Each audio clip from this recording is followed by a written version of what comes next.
আসসালামু আলাইকুম, কেমন আছেন সবাই? তো গাইস, আজকে কি কি রান্না হয়েছে আপনাদেরকে দেখাবো। আমার অনেক ক্ষুধা লাগছে। আপনাদের ভাইয়া আজকে একটু লেট করে আসবে, তো আমার অনেক ক্ষুধা পেয়ে গেছে।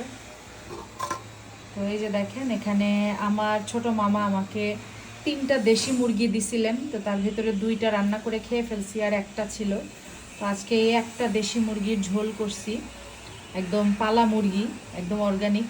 তো এই মুরগিটা একদম পাতলা ঝোল করছি। এটা আমার মামা মামির দেওয়া ভালোবাসা, আমাকে দিছে।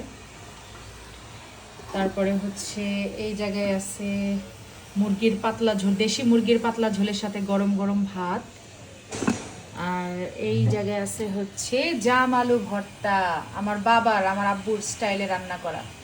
মানে রান্না করা না, তো বানানো। আমার আব্বু ইংলিশ আলু ভর্তা করতেন, তো সেই ইংলিশ আলু ভর্তা স্টাইলে আর কি জাম আলু ভর্তা করছি।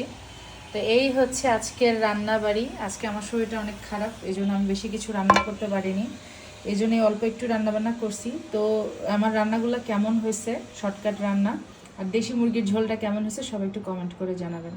সবাই ভালো থাকবেন, সুস্থ থাকবেন। আল্লাহ হাফেজ, আসসালামু আলাইকুম।